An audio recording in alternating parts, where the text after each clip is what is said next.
찬양 감사합니다. 서로 인사하시죠. 네, 은혜 받으세요. 은혜 받으세요. 은혜 받으세요. 네, 은혜 받으세요. 오늘 오후에도 우리 하나님 주신 은혜 가운데 평안하시고 또 승리하시길 바랍니다. 사도행전 우리 함께 말씀 묵상하고 있는데요. 스데반 집사님 함께 살펴보고 있습니다. 면류관이라는 아주 아름다운 이름을 가진 우리 집사님은 교회 역사상 첫 순교자가 되셨죠. 순교에 고귀하고 아름다운 면류관을 쓰게 되었는데요. 바로 오늘 우리가 읽은 본문이 그 내용이죠. 지난주에 우리는 공회에서 재판을 받는 스데반 집사님을 보았는데요. 이 스데반 집사님에게 제기된 그 혐의는 두 가지였죠. 6장 13절에 보면 성전과 율법을 거슬러 말했다. 성전을 거슬렀고 율법을 거역했고, 유대인의 두 기둥이잖아요. 성전과 율법을 거슬러 말하기를 마다하지 않았다. 그 얘기를 했습니다. 여러 사람들이 나와서 거짓 증언을 하고, 또 이 거짓이라는 것이 없는 사실을 만든 것이 아니라 이런 진리를 대적하니 거짓인 거예요. 그 사람들이 말을 꾸며낸 것은 아닌 것 같은데, 그런데 이제 이 재판은 그렇게 거짓 증인들이 증언을 한 후에 거기에 대해서 스데반 집사님도 반론을 해야 되잖아요. 그래서 7장 1절에 보면 대제사장이 이르되 이것이 사실이냐 이렇게 물어요. 그러니까 너도 반론해봐라 이렇게 이야기하고 있는 거예요. 그러면서 사도행전 7장 전체에 걸쳐서 스데반 집사님이 이른바 마지막 설교를 하면서 자신을 변론합니다. 오늘 우리가 54절부터 60절까지 읽었습니다만 실질적인 본문은 7장 전체가 될 것 같고, 스데반 집사님이 어떻게 자신에 대한 혐의에 대해서 반론을 펼치는가, 그것을 좀 살펴보고 싶어요.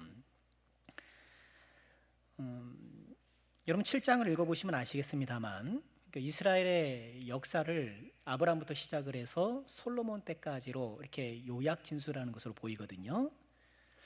근데 이것은 그냥 단지 이스라엘의 역사를 이렇게 이야기하는 것은 아니잖아요. 거기 모여있는 사람들이 이스라엘 역사를 모를 사람들도 아니고, 이렇게 역사를 요약 진술하는데 그 포인트는 뭐겠습니까? 스데반 집사님에게 지금 제기된 두 가지 혐의를 반박하는 것이 이 설교의 요점이겠죠. 그러니 우리도 이 7장을 읽을 때에는 그 어떻게 반박을 하고 있는가, 역사가 이렇구나 그 내용도 중요하겠습니다만 어떤 포인트와 목적을 갖고 이 역사를 진술하는가를 좀 볼 필요가 있어요. 이 7장 전반에 걸친 스데반 집사님의 설교는요, 크게 네 부분으로 나뉠 수가 있는데요. 좀 준비했는데 2절부터 8절까지는 아브라함과 족장 시대를 요약 진술해요. 그리고 9절부터 19절까지는 요셉과 애굽에서의 타향살이, 요셉이 이제 애굽으로 가잖아요. 끌려가고 거기서 어떻게 민족들이 살았는가.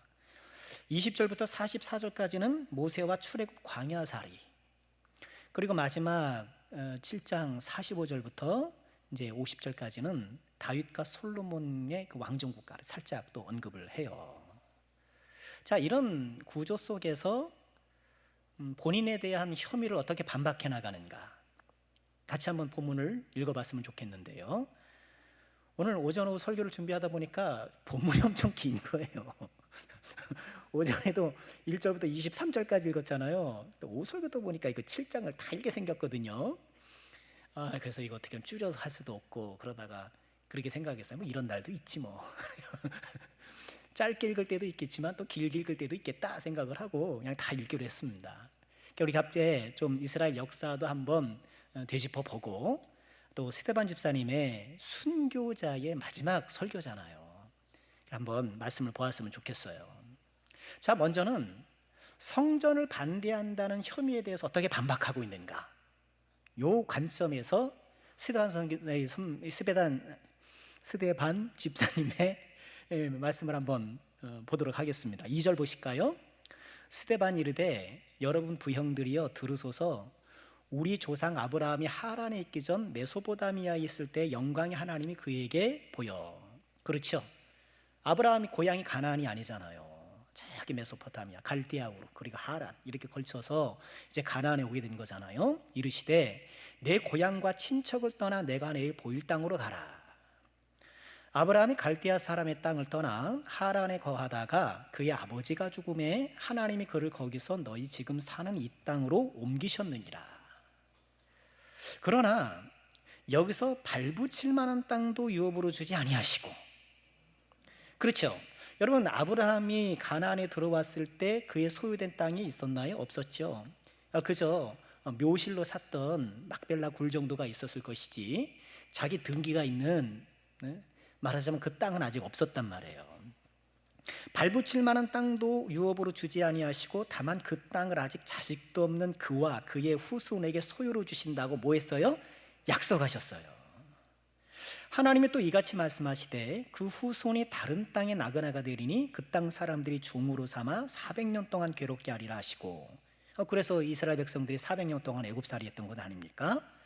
또 이르시되 종 삼는 나라를 내가 심판하리니 그 후에 그들이 나와서 이곳에서 나를 섬기리라 하시고, 할례 언약을 아브라함에게 주셨더니 그가 이삭을 낳아 8해 만에 할례를 행하고 이삭이 야곱이 우리 12조상을 낳았다. 이렇게 얘기를 해요.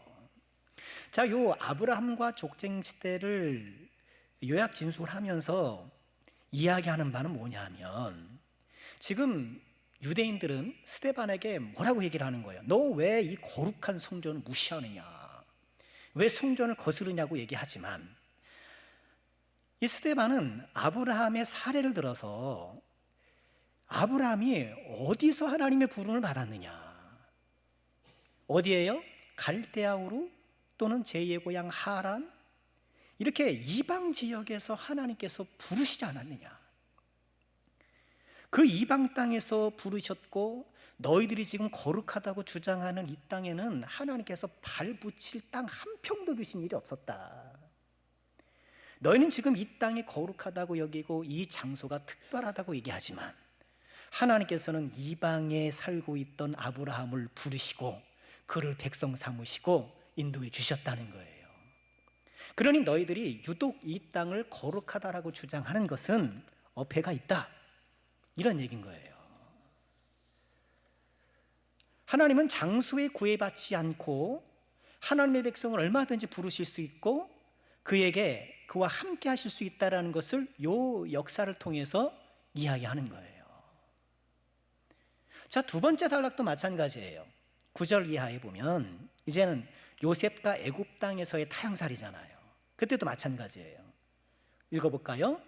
여러 조상이 요셉을 시기하여 애굽에 팔았더니 하나님이 그와 함께 계셔. 우리 요셉 오전에도 보았잖아요.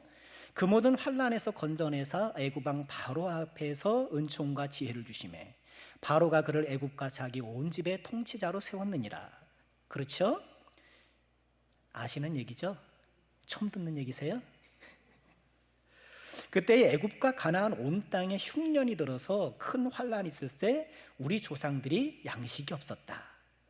야곱이 애굽에 곡식이 있다는 말을 듣고 먼저 우리 조상들을 보내고, 요셉이 총리를 했을 때 그랬잖아요. 왔다 갔다 하면서. 또 재차 보냄에 요셉이 자기 형제들에게 알려지게 되고 또 요셉의 친족이 바로에게도 드러났다. 요셉이 사람을 보내어 그의 아버지 야곱과 온 친족 75사람을 청하였더니 야곱이 애굽으로 내려가 자기와 우리 조상들이 거기서 죽고 세겜으로 옮겨져 아브라함이 세겜 하모르 자손에게서 은으로 값주고 산 무덤에 장사되었습니다. 하나님이 아브라함에게 약속하신 때가 가까움에 이스라엘 백성이 어디에서요? 애굽에서 번성하여 많아졌다. 요셉을 알지 못하는 새 임금이 애굽 왕에 오르매 그가 우리 족속에게 교활한 방법을 써서 조상들을 괴롭게 하여 그 어린아이들을 내버려 살지 못하게 하려 할세. 자, 요셉과 이 애굽에서의 타향살이 역시도 주요 포인트는 뭘까요? 야, 너는 지금 이 성전이 거룩한 장소라고 주장하는데 요셉을 보아라. 그리고 우리 조상들이 요셉을 따라서 전부 다 애굽으로 갔지 않느냐. 그리고 그 애굽에서 번성하여 많아지지 않았느냐. 하나님께서 그들과 함께 하셨고 생육하고 번성하라는 그 창세기의 축복이 거기서도 이루어진 것 아니냐. 너희가 지금 성전만이 특별한 장소인 양 그렇게 주장하지만 하나님께서는 그 애굽에서도, 여기 애굽 단락에서는요 애굽이라는 말이 8번이나 나와요. 애굽에서 유대인들이 주장하는 그런 거룩한 땅이 아님에도 불구하고 하나님은 임재하시고 동행하시고 그 백성들 가운데 역사하신다. 요 포인트예요. 세 번째도 마찬가지예요. 모세와 출애굽 광야살이, 이 부분도 마찬가지예요. 특별히 이 스데반 집사님은 모세와 이 출애굽 광야 이야기에 굉장히 많은 그 분량을 할애해서 이 말씀을 하셔요. 왜 그렇겠습니까? 모세를 대적한다 이렇게 얘기를 하잖아요. 그러니 모세를 대적한이 아니라는 것을 주장하기 위해서 모세에 대해서 특별히 얘기를 많이 하는데, 이 부분도 같이 한번 보실까요? 20절입니다. 그때에 모세가 났는데 하나님 보시기에 아름다운지라. 모세가 하나님 보시기에 아름다웠어요. 그의 아버지 집에서 3달 동안 길리더니 버려진 후에 바로의 딸이 그를 데려다가 자기 아들로 기르매 모세가 애굽 사람의 모든 지혜를 배워 그의 말과 하는 일에 능하더라. 자, 모세에 대한 이야기를 이야기하는 거예요. 23절, 나이 40이 되매 40살까지는 애굽의 왕자로 살았죠. 여러분, 이집트의 왕자. 우리가 뭐 애니메이션 통해서도 봤던 건 아닙니까? 무슨 영화죠? 옛날에 10개 거기에도 주제가 그 내용이었던 거 아닙니까? 그런데 나이가 40이 되매 그 형제 이스라엘 자손을 돌볼 생각이 나더니, 이제 내가 나이 40이 되고 내가 이 애굽의 왕자가 됐으니 뭔가 내 이 권력을 혹은 나에게 주어진 지위를 통해서 지금 억압받고 있는 내 백성을 좀 도와야겠다, 이런 생각을 했던 것이죠. 한 사람이 원통한 일을 당함을 보고 보호하여 압제받는 자를 위하여 원수를 갚아 애굽 사람을 쳐 죽였다. 그럼 창세기 보면 애굽 사람과 히브리 사람 다투잖아요. 히브리 사람 편들다가 하다가 사람 죽고 만 거예요. 25절 보실까요? 그는 그의 형제들이 하나님께서 자기의 손을 통하여 구원해 주시는 것을 깨달으리라고 생각하였으나 그들이 깨닫지 못하였다.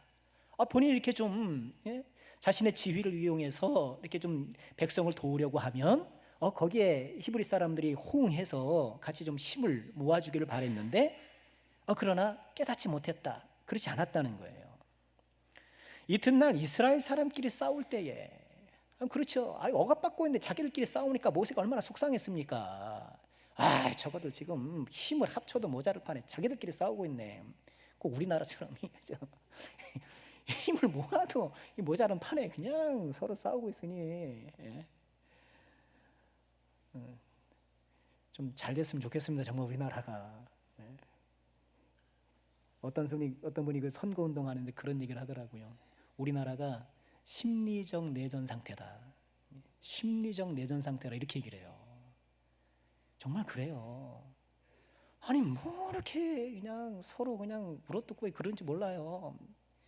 제발 좀 이런 것들을 좀 지나가야 될 터인데 무슨 이 좁은 땅에서 왜 이렇게 싸우고들 그런지 모르겠어요. 여러분 각자의 어떤 그 정치적인 신념이 있으시겠습니다만, 우리 예수 믿는 사람은 어때요? 야당 여당 아니고요, 예수당이 되셔야 돼요. 우리라도 좀 중심을 잡을 수 있는 사람이 돼야 되는 거예요. 27절 보실까요? 다시 26절. 싸우니까 모세가 너희는 형제인데 어찌 서로 해치느냐. 그 동물을 해치는 사람이 모세를 밀어뜨리리되, 밀어치고 누가 너를 관리와 재판장으로 우리에게 세웠느냐. 야, 네가 뭔데 우리한테 그래. 그런 거예요. 내가 어제는 애굽 사람을 죽인 것 같이 또 나를 죽이려느냐. 어제 그죠? 애굽 사람을 되게 해가지고 이렇게 슬슬 죽였잖아요. 그 모래 묻고 그냥 모른 척해요. 아무도 모른 줄 알았는데 들통이 난 거예요. 29절, 모세가 이 말 때문에 도주하여 어디로 갔어요? 미디안 땅에서 나그나가 되어 거기서 아들 둘을 낳았다. 거기 정착하고 살았다는 것이죠. 30절 보실까요? 40년이 참에, 그죠? 그렇게 미디안에 가서 40년이 찼으니까 몇 살이 됐습니까? 80살, 그죠? 천사가 시내산 광야 가시나무 떨기불꽃 가운데서 그에게 보이거늘 모세가 그 광경을 보고 놀랍게 여겨 알아보려고 가까이 가니 주의 소리가 있어 나는 내 조상의 하나님 즉 아브라함과 이삭과 야곱의 하나님이라 하신데 모세가 무서워 감히 바라보지 못하더라. 33절 같이 읽을까요? 시작.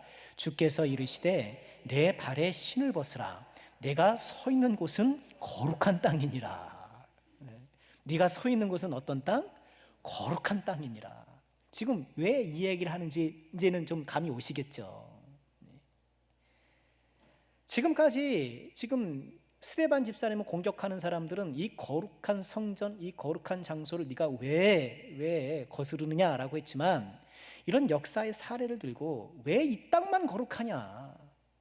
하나님께서 모세에게 신을 벗으라고 말씀하시고 직접 거룩한 땅이라고 말씀하신 곳이 어디냐? 어디예요? 시내산 아니냐? 여러분 시내산이 이스라엘에 있습니까? 시내산 어디 있죠? 어떤 분이 시내가에 있다 그러네요. 시내산에 물이 많아가지고 시내산인 줄 알아요. 아니에요. 거기 물 하나도 없어요. 아주 돌산이에요. 바위산이에요. 그 시내산에서 지금은 이집트 땅에 있잖아요. 애굽에 있는 시나이 반도에 있는 건 아닙니까? 그 땅이 거룩한 땅이라고 하나님께서 말씀하셨다. 34절 내 백성 애굽에서 괴로움을 받음을 내가 확실히 보고 그 탄식하는 소리를 듣고 그들을 구원하려고 내려왔나니 이제 내가 너를 애굽으로 보내리라. 어디로 보내요? 애굽으로. 그들의 말이 누가 너를 관리와 재판장으로 세웠느냐 하며 거절하던 그 모세를 하나님은 가시나무 떨기 가운데서 보이던 천사의 손으로 관리와 속량하는 자로서 보냈다. 36절 계속 보실까요? 이 사람이 백성을 인도하여 나오게 하고 애굽과 홍해와 광야에서 40년간 기사와 표적을 행했다. 여러분 기사와 표적이 펼쳐진 장소가 어디예요? 애굽. 그리고 어디예요? 홍해. 안 보세요? 어디예요 또? 광야. 어디예요? 이스라엘이에요? 팔레스타인이에요? 아니란 말이에요. 너희들이 지금 거룩하다고 하는 이 땅이 아니라 애굽, 홍해, 광야에서 40년이나 무려 40년이나 기사와 표적을 행하셨다.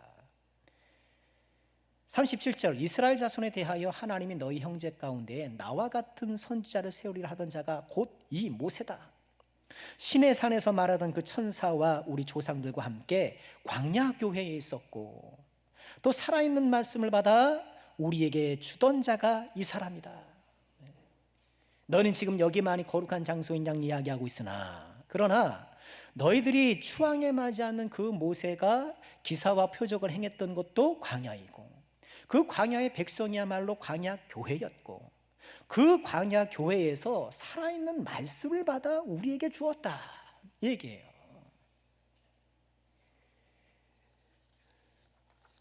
이런 모세의 노력에도 불구하고 유대인들은 어떻게 했나요?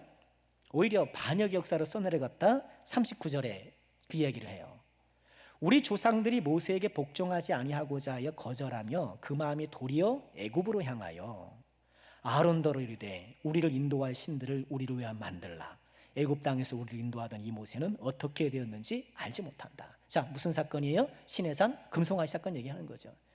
야, 너희들이 모세가 그렇게 너희가 추앙에 맞지 않는 그 모세가 너희들을 그 광야에서 그 홍해에서 너희들이 이끌고 기적과 표적을 보이면서 살아있는 말씀을 전했지만 너희들은 뭐 했다?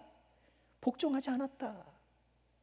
금송아지 만들고 그것을 또 섬겼었다. 41절 그때 그들이 송아지를 만들어 그 우상 앞에 제사하며 자기 손으로 만든 것을 기뻐하니 하나님께 외면하사 그들을 그 하늘의 군대 섬기는 일에 버려서 하늘의 군대 여러분 그 성경에도 아마 그 번호표가 있어서 쫓아가시면 하늘의 별들 이렇게 돼 있을 거예요. 하늘의 별을 섬겼다. 우상 섬겼다는 얘기죠. 이는 선지자의 책에 기록된 바 이스라엘의 집이여 너희가 광야에서 40년간 희생과 제물을 내게 드린 일이 있었느냐? 몰록의 장막과 신 레판의 별들, 레판은 토성이라 그래요. 랩판의 별들을 받들었으며 이것이 너희가 절하고자 하여 만든 형상이로다. 내가 너희를 바벨론 밖으로 옮기리라 함과 같으니라. 야, 너희 조상들 광야에서 이렇게 모세를 거역하고 금송아지 만들고 했는데 너네가 그렇게 행동했던 것들을 훗날 이 예레미야 선지자가 이렇게 말했던 거 아니냐. 너희들이 광야에서 너희 조상들이 그렇게 하나님을 거역했고 선지자도 그것을 인용하여서 이런 말씀을 해주지 않았느냐, 그런 얘기인 거예요. 광야에서 우리 조상들에게 증거의 장막이 있었으니 이것은 모세에게 말씀하신 이가 명하사 그가 본 그 양식대로 만들게 하신 것이라. 하나님의 장막이 어디에 있었어요? 어디에 있었어요? 광야에 있었다는 거예요. 자, 여기서도 같은 주제가 반복이 되는 거예요. 너희들이 지금 성전만이 이곳만이 거룩한 장소이냐는 이야기하고 있지만 역사를 봐라. 하나님께서 광야에서 장막을 만드시고 이 성전의 모체가 장막이잖아요. 성막이 아닙니까? 그 장막을 어서요 광야에서 하늘에서 본 그 모양대로 그 양식대로 짓도록 하신 것 아닙니까? 네 번째 단락, 이제 다윗과 솔로몬의 왕정국가로 와요. 45절 보실까요? 우리 조상들이 그것을 받아 하나님이 그들 앞에서 쫓아내신 이방의 땅을 점령할 때에 여호수아와 함께 가지고 들어가서 다윗 때까지 이르렀다. 그 성막을 들고 와서 이제 다윗까지 이르렀다는 거예요. 다윗이 하나님 앞에서 은혜를 받아 야곱의 집을 위하여 하나님의 초소를 준비하여 달라고 하였더니 이제 다윗이 성전을 짓겠다고 했던 것 아닙니까? 그런데 하나님께서 너 말고 네 아들이 지을 거야. 너는 전쟁하는 사람이라 너보다는 네 아들이 지을 거야 해서 47절 솔로몬이 그를 위하여 집을 지었다. 그런데 48절 또 같이 읽어볼까요? 시작. 그러나 지극히 높으신 이는 손으로 지은 곳에 계시지 아니하시나니 선지자가 말한 바 주께서 이르시되 하늘은 나의 보좌요 땅은 나의 발등상이니 너희가 나를 위하여 무슨 집을 짓겠으며 나의 안식할 초소가 어디냐? 이 모든 것이 다 내 손으로 지은 것이 아니냐 함과 같으니라.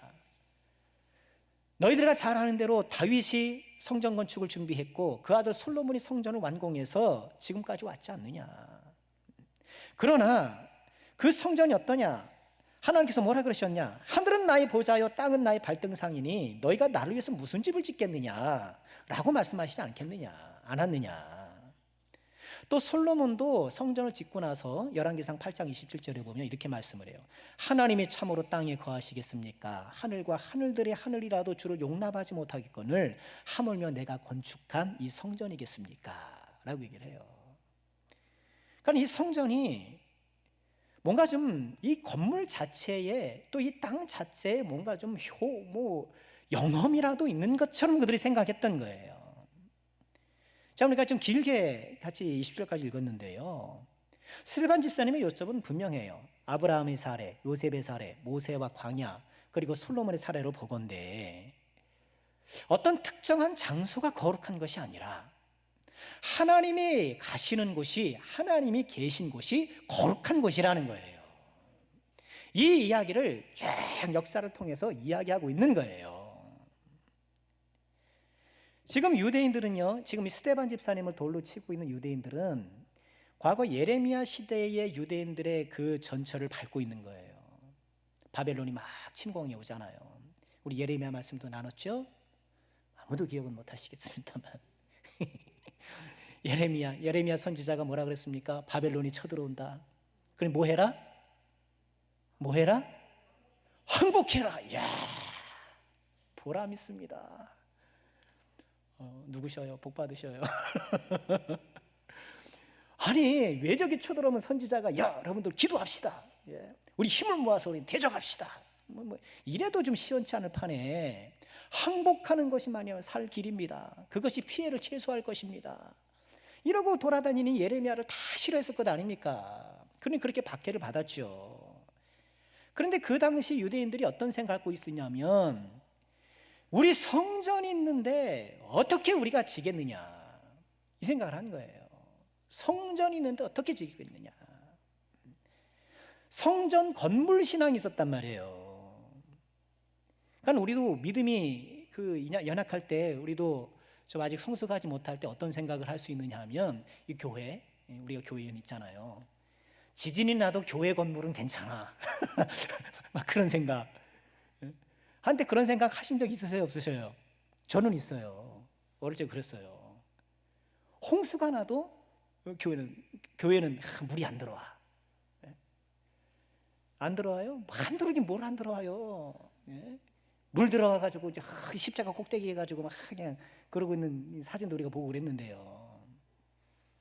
뭔가 건물 자체에 무슨 영험이라도 있는 것처럼, 뭐 그것이 어떤 뭐 부정이라도 되는 것처럼 그런 잘못된 미신적 성전 미신신앙을 갖고 있었단 말이에요. 그런 마음을, 그런 신앙을 갖고 있어서 지금 스데반을 공격하고 있으니, 스데반이 이런 역사적 사례를 쭉 나열하면서 그렇지 않다라고 얘기를 하는 거예요. 성전은 하나님이 임재하시는 곳, 그리고 하나님을 사랑하시는 곳은 틀림없어요. 그러나 성전 건물 자체에 어떤 특별한 영혼과 능력이 스며 있는 것은 아니잖아요. 그것은 구약 시대도 그렇고 신약 시대도 그렇고 언제나 그래요. 그러니까 우리 건자나 우리 개혁주의 신앙은 어떤 물건이나 뭐 이런 것들이 어떤 특별히 뭐가 있다라고 생각하지 않잖아요. 귀신 들린 사람한테 뭐 십자가를 올려놓은 거 십자가에 뭐 그게 아니잖아요. 혹여 그렇다 하더라도 뭐예요? 하나님께서 역사하셔서 그렇게 되는 거지, 그 물건에 어떤 효능이 있는 게 아니에요. 내가 뭐 하나님께 기도할 때 어떤 뭐 동작으로 기도합니까? 우리 그렇지 않잖아요. 뭐 요가하는 사람들은 막 이렇게, 본래 요가가 이렇게 태양신 숭배하는 동작이잖아요. 뭐 썩 이렇게 유쾌한 건 아니거든요. 그러니까 어떤 동작을 통해서 여러분 그 뭐 하나님께 우리 뭐 하는 성경이냐 박수를 치고, 그죠? 그럼 박수를 안 치면 하나님 안 받으십니까? 그럼 손 없는 사람은 어떡하라고? 아니잖아요. 어떤 그렇게 우리가 이게 뭐 어떤 특별한 동작이 능력을 가져오거나 우리는 결코 그렇게 생각하지 않는 거예요. 그러니까 나아가서 우리는 어떤 특별한 한 개인이 특별한 능력을 담지하고 있다라고 우리는 생각하지 않아요. 우리 개혁주의 신앙은. 그래서 어떤 사람에게 누구를 해서 안수해서 기도해줘서 예를 들어서 병이 나았어요. 그럼 우리는 어때요? 야, 능력자, 와, 은사자. 그러면 사람을 막 보잖아요. 그 사람에게 어떤 특별한 능력이 있는 것이 아니라 하나님께서 그 사람의 기도를 들어주신 거예요. 다 구분해야 돼요. 스데반 집사님의 주요 요점은 그거예요. 지금 네가 성전을 거스른다라고 지금 공격을 당하고 있지만, 오히려 그것을 이스라엘 역사의 사례를 통해서 하나님은 장소에 구애받지 아니하시며 어느 곳에서나 하나님과 함께 하신다. 그리고 이제 그 숨은 뜻은 뭐겠습니까? 이제는 하나님께서 예수 그리스도를 믿는 자들로 새 백성을 삼으셔서 그들을 성전 삼아 그들과 함께 하신다라는 뜻을 내포하고 있는 것이죠. 자, 이렇게 성전을 거스른다는 혐의에 대해서 이렇게 반박하는 거예요. 자, 그럼 두 번째, 율법을 반대하는 혐의를 어떻게 반박하고 있는가? 이런 공격에 대해서 스데반 집사님은요, 매우 강력하게 반박을 해요. 스데반 집사님의 반박은 한마디로 이거예요. 너희는 내가 율법을 거스른다고 주장하고 있지만 율법을 어긴 것은 내가 아니라 바로 너희들이다. 얘기를 해요. 51절에 오늘 본 말씀인데, 목이 곧고 마음과 귀에 할례를 받지 못한 사람들아, 너희도 너희 조상과 같이 항상 성령을 거스르는도다. 여러분, 우리가 이게 7장은 거의 다 읽었습니다만 7장은 다 읽었는데 어때요? 모세에게 복종하지 않았던 사람도 누구였어요? 유대인 너희들이었던 거예요. 금송아지 만들었던 누구였어? 너희들이었다는 거예요. 하늘의 천체를 섬기고 우상을 섬겼던 거 누구냐? 너희들이었다는 거예요. 지금의 역사를 봐라. 너희들이 그 반역자들의 후손들로서 그 역사를 반복해 왔고, 오늘 52절 보실까요? 너희 조상들이 선지자들 중에 누구를 박해하지 않았느냐? 참 진리를 말했던 선지자를 박해했던 것 아니냐? 말씀드린 건 예레미야, 이사야, 이 사람들이 다 순교했단 말이에요. 이사야가 순교했던 내용은 없지만 이사야는 므낫세 왕 때 토백혀서 순교를 당했다라는 이것이 우리 정설로 받아들여지고 있어요. 예레미야는 끝내 애굽으로 끌려가요. 지금 바벨론에 반역했던 그 일단 무리들이 있거든요. 그 사람들이 이 예레미야를 끌고 애굽으로 가고 거기서 예레미야도 죽었다는 것을 우리가 대충 거기에 동의를 하고 있어요. 너희들이 지금 죽이지 않는 선지자가 어디가 있느냐? 너희 조상들이 선지자들 중에 누구를 박해하지 아니하였느냐? 의인이 오시라고 예고한 자들을 그들이 죽였고 이제 너희는 그 의인을 잡아준 자여 살인한 자가 되었다. 너희들이 율법에 대해서 내가 율법을 거스른다고 반박하는 것도 이렇게저렇게 거기에 반박은 안 해요. 너희들이 역사를 돌아봐라. 너희들이야말로 율법을 거슬렸고 성령을 거슬렸고 그 선지자들을 죽였고 선지자가 예언했던 그 의인 누구겠어요? 예수 그리스도를 잡아주고 살인한 자가 아니냐. 천사가 전한 율법을 받고도 지키지 아니한 것이 바로 너희다. 역공경하는 거예요. 이 말씀을 들은 사람들이 어땠겠어요? 오늘 본문 말씀에 그들의 반응이 나오죠. 54절 보실까요? 그들이 이 말을 듣고 마음에 찔려 스데반지스를 향해서 이를 갈았다. 마음에 찔려 이를 갈았다. 그럴 때 스데반 집사님 55절이 어때요? 스데반이 성령이 충만하여 하늘을 우러러 주목하여 하나님의 영광과 및 예수께서 하나님 우편에 서신 것을 보았다. 그 영광의 광경을 보고 스데반 집사님이 말하죠. 56절이죠. 보라, 하늘이 열리고 인자가 하나님 우편에 서신 것을 보노라. 인자가 하나님 우편에 서신 것을 보노라. 여러분, 우리 사도신경 할 때 요거와 유사한 구문 있죠. 하늘의 로사 전능하신 하나님 어디 앉아요? 우편에 앉아 있어요? 서 있어요? 앉아 계시니라. 우편에 앉아 계시니라. 근데 이 스데반 집사님이 보았던 그 환상 가운데는 우편에 어때요? 서 계신단 말이에요. 왜 서 계실까? 왜 서 계실까? 지금 스데반 집사님이 돌에 맞아 순교할 그 찰나잖아요. 그 사랑하는 자녀가 돌에 맞아 순교할 그 순간 자리에 일어서시는 거죠.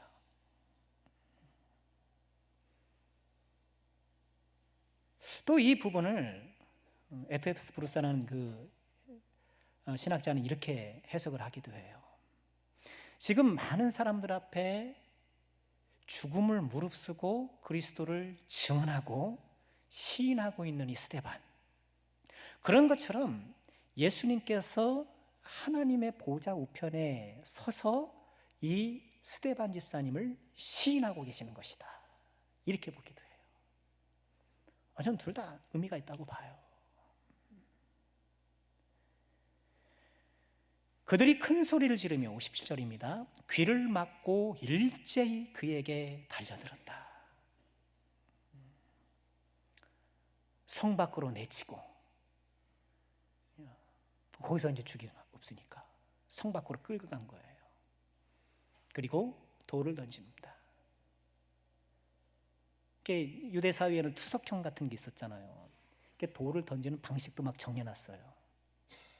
처음에는 그런데요, 이제 그 미시나 한 200년 뒤에 나온 그 기록이긴 합니다만, 투석형을 받는 사람 앞에 한 10규빗 정도, 한 10걸음 정도 이 거리를 두고 자백을 시킨다는 거예요. 너 이렇게 잘못했는데 자백해라. 왜 자백을 시키냐? 그렇게 자백을 하면 다음 세상에서 네 자리가 있을 거다, 이렇게 봤다는 거예요. 왜 아간이 여리고 거기서 이제 물건을 훔쳤다가 땅이 갈라져서 이제 죽었잖아요. 제비뽑기 막 해가지고 이제 딱 걸렸잖아요. 근데 거기서 아간이 마지막에 자백을 하잖아요.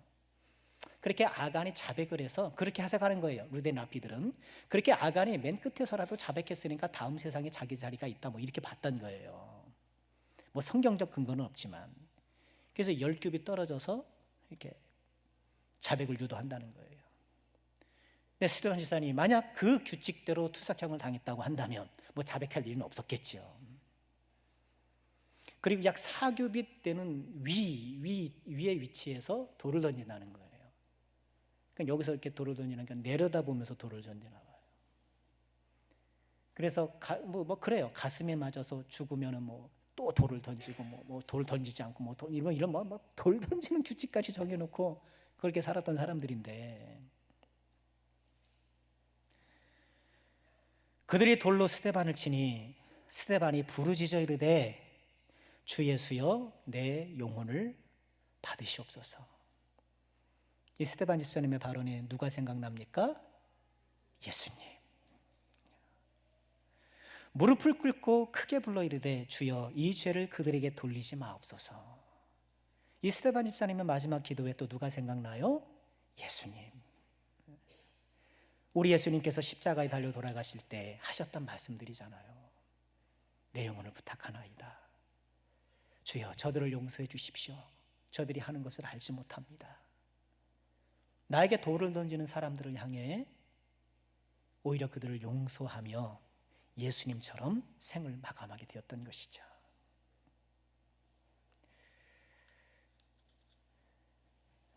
참 이런 믿음을 보면 그렇죠? 이렇게 주님을 신뢰하고 믿었던, 그리고 오늘 오전에 그 요셉도 그잖아요. 그 감옥에서 그 억울한 일 당하면서도 끝까지 주님을 믿고 있는 거 보면 순간순간 변덕 일으킬 때가 많고 상황 따라 기분 따라 흔들거렸던 우리의 연약한 신앙을 돌아보지 않을 수 없는 것이죠.